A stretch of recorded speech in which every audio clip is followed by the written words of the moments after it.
Hello and welcome to the channel and let's start with today's case. इसे जिस तरीके से एग्जीक्यूट किया गया था वह शॉकिंग। इस केस में माँ बेटियों ने मिलकर बहुत सारे बच्चों की हत्या की थी। जहाँ mom is used to give birth to the childrens, in this case they took life of the childrens of other innocent mothers. तीनों ने मिलकर they killed 42 children's.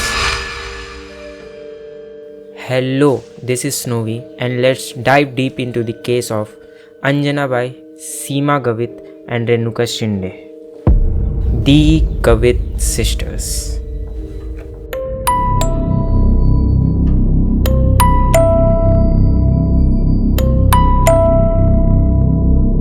Anjana by एक बहुत ही पुअर फैमिली से बिलोंग करती थी।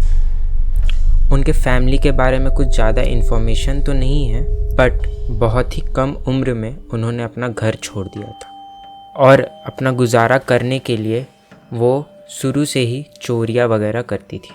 अंजना बाई नासिक की रहने वाली थी और कुछ समय बाद अंजना बाई को एक ट्रक ड्राइवर से प्यार हो गया और वो दोनों भागकर 1973 में पुणे आ गए। उसके बाद उन दोनों को एक बेटी हुई जिसका नाम था रेणुका। रेणुका अंजना बाई की पहली बेटी थी और जैसे ही रेणुका हुई उसके बाद ट्रक ड्राइवर ने अंजना बाई और रेणुका को छोड़ दिया और कहीं भागकर दूसरी शादी कर ली।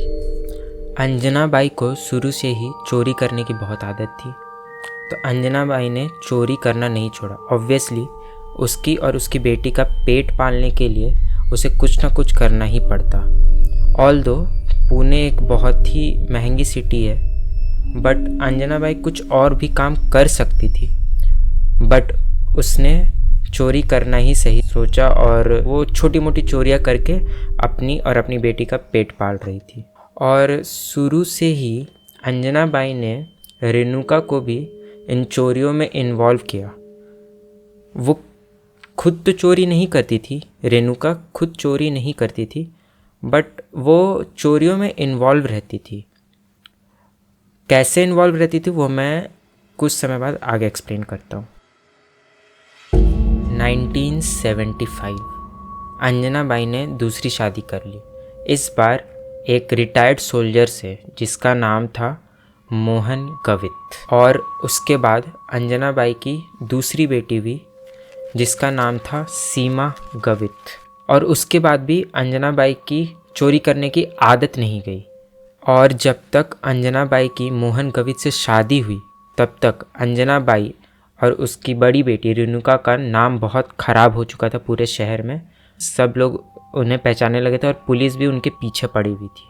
पुलिस अंजना बाई और रेणुका को ढूंढ रही थी, तो बार बार पुलिस के छानबीन और घर आकर पूछताछ करने की वजह से मोहन गवित ने परेशान होकर उन तीनों को छोड़ दिया और उसके बाद मोहन ने दूसरी शादी कर ली। अब अंजना बाई, रेणुका और सीमा तीनों गुजारा करने के लिए चोरी करने लगे। अब चोरी कोई अपने मन से नहीं करता, it all depends on this situation. It's for survival that leads to the petty crimes. And अपनी पूरी लाइफ उन्होंने छोटी मोटी चोरी करके ही गुजारी। इन 1989 रेणुका बड़ी हो गई थी, तो उसने पुणे में ही एक टेलर से शादी कर ली जिसका नाम था किरण शिंदे। और अभी भी वो लोग अपना गुजारा छोटी मोटी चोरियाँ करके ही करते थे। और हाँ, किरण शिंदे और रेणुका का एक बच्चा भी था।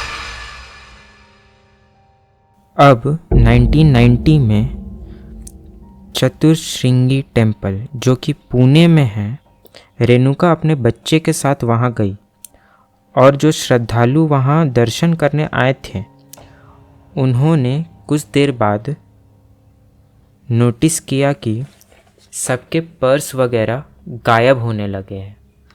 उन्होंने रेणुका को बहुत तेज़ी से मंदिर से निकलते हुए देखा, तो सबने उसे पकड़ लिया एंड सबने उसे घेर लिया। बेसिकली दे कॉर्नर्ड हर। तो अपने आप को बचाने के लिए उसने अपने बच्चे को आगे कर दिया और कहा कि देखो, तुम लोगों की चिल्लाने की वजह से मेरा बच्चा रोने लगा है। और उसने कहा कि कैसे एक इतने छोटे बच्चे की माँ चोरी कर सकती है। Basically saying how a mother with such a small child can steal anything, and for a surprise everyone believed her. उसका ये कहना था कि वो अपने छोटे बच्चे को संभालेगी या चोरी करेगी, और सब इस चीज़ को मान भी गए। और लोगों ने रेणुका से माफ़ी भी मांगी और उसे वहाँ से जाने दिया। But the funny thing was, Renuka was the one who stole the money. इसके बाद रेणुका ने ये इंसिडेंट अपनी माँ और बहन को बताया, and they used this fact as a master plan. Between 1990 and 1996, parents were in terror.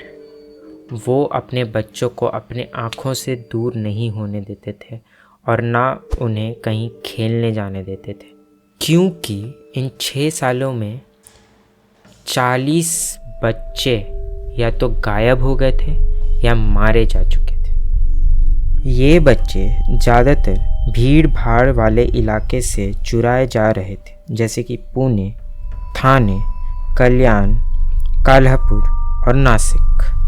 ये ज़्यादातर छोटे बच्चों को किडनैप करते थे, दैट बेसिकली 4 मंथ से 5 साल के बच्चों को।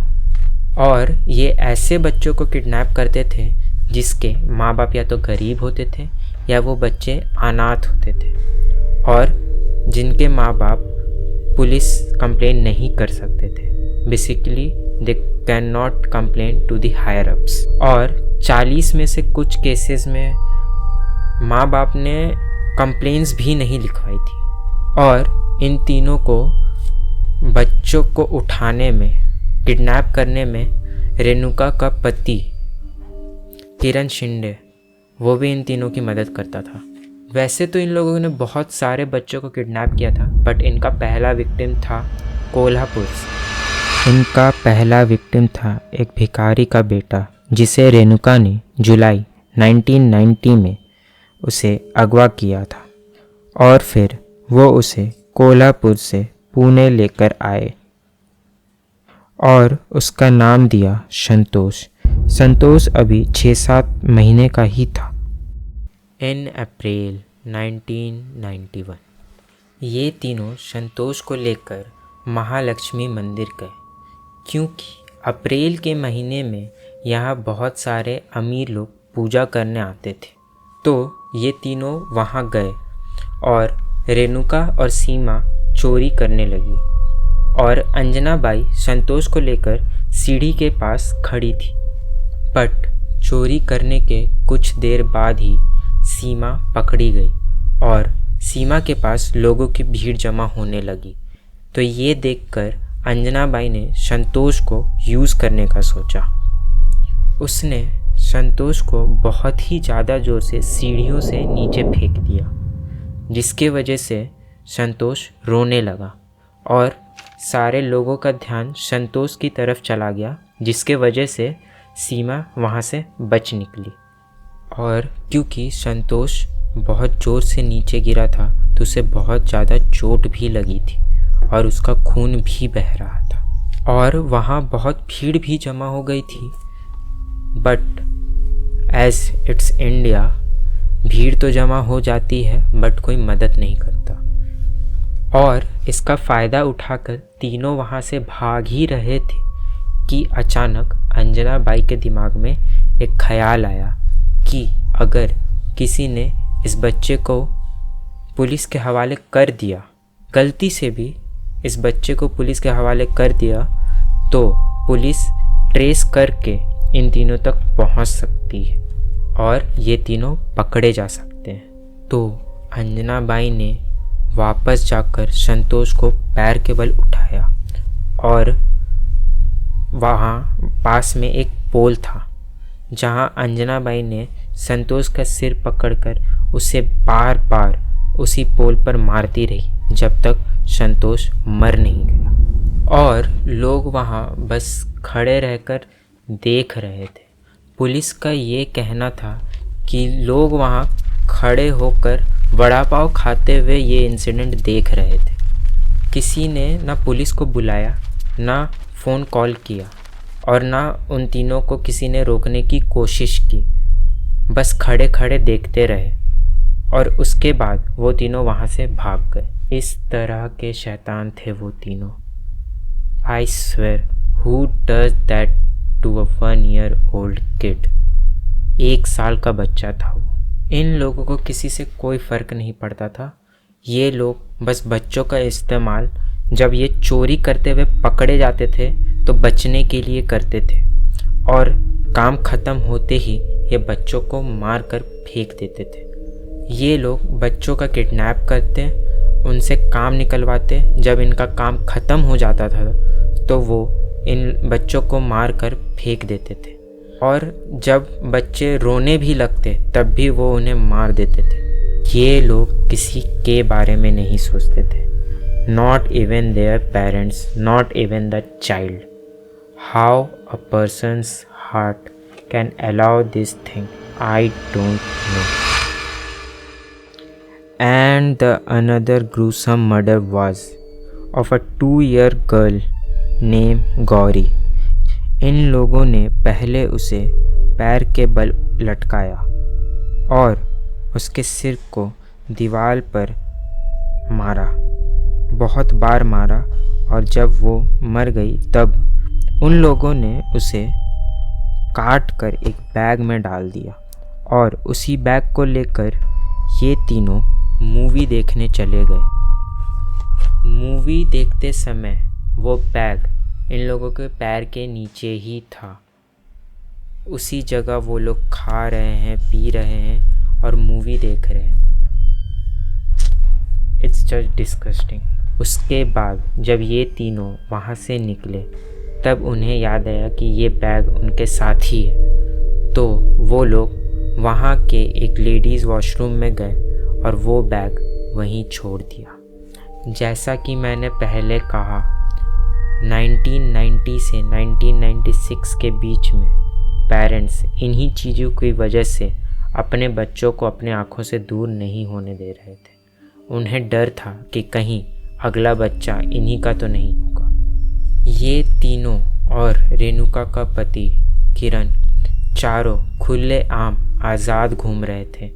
ये लोग चोरियाँ करते थे, बच्चे किडनैप करते थे विदाउट एनी रिस्ट्रिक्शंस, बट ज़्यादा दिनों तक नहीं। वेल, अगर तुम लोगों को याद होगा तो अंजना बाई का दूसरा पति था मोहन गवित, जिसने इन तीनों को छोड़ दिया था और बाद में उसने दूसरी शादी की प्रतिभा नाम की एक लड़की से। इनकी 2 बेटियां थीं, एक 9 साल की और दूसरी अभी पैदा ही हुई थी। अक्टूबर 1996 नासिक के एक पुलिस स्टेशन में प्रतिभा ने एक पुलिस कंप्लेंट फाइल की।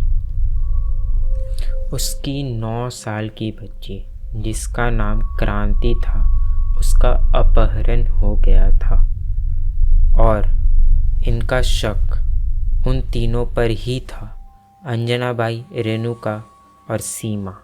ये न्यूज़ बाहर आते ही और इन्वेस्टिगेशन चालू होते ही ये तीनों विथ किरण चारों अंडरग्राउंड हो गए। पुलिस ने उन्हें पकड़ा 19 नवंबर 1996, क्योंकि इन लोगों ने एक बहुत बड़ी गलती कर दी थी। Just because of a silly mistake ये लोग पकड़े गए। उन्होंने ये सोचा कि मोहन और प्रतिभा को डराने के लिए वो लोग उनकी दूसरी बेटी को भी किडनैप कर लेते हैं। तो वो लोग बाहर आए और उसकी दूसरी बेटी को किडनैप करने वो लोग प्रतिभा और मोहन के घर चले गए और पुलिस ने उन्हें वहीं पकड़ लिया। दे अरेस्टेड देम। और जब पुणे, नासिक, थाने, कल्याण और कोल्हापुर इन जगहों से सारे सिमिलर केसेस को लिंक किया गया तो इनकी सज़ा बढ़ा दी गई। पकड़े जाने के 2 साल बाद अंजना बाई की बीमारी की वजह से मौत हो गई at the age of 50। 156 eye witnesses थे इस केस में, जिन्होंने इन लोगों को क्राइम सीन्स पर देखा था या क्राइम करते हुए देखा था। पहले तो इन्होंने कुछ नहीं बताया, बट फोर्स करने पर सीमा ने सब कुछ बता दिया था कि कैसे उन्होंने ये सब अंजना बाई के कहने पर ही किया था। और अगर हम देखें कि उन्होंने मोहन की दूसरी बेटी को भी किडनैप करने का ट्राई किया था, so it was clearly because of jealousy. उसके बाद इस केस में किरण भी अरेस्ट होने वाला था, but at the last moment उसने उन लोगों का साथ छोड़ दिया और पुलिस का आई विटनेस बनकर उसने उन लोगों को सारे चीज़ें बता दी कि कैसे उन लोगों ने चोरी की, किडनैपिंग की और उन लोगों ने बॉडीज़ कहाँ कहाँ डंप की, कौन प्लान बनाता था और कैसे ये सब एग्जीक्यूट करते थे। ये सब बातें के लिए पुलिस ने किरण को छोड़ दिया। सेशन कोर्ट कोल्हापुर में इन बहनों पर 13 किडनैपिंग और 10 मर्डर के चार्जेस थे, बट एविडेंस कम होने की वजह से 6 मर्डर्स ही इन बहनों से लिंक हो पाए।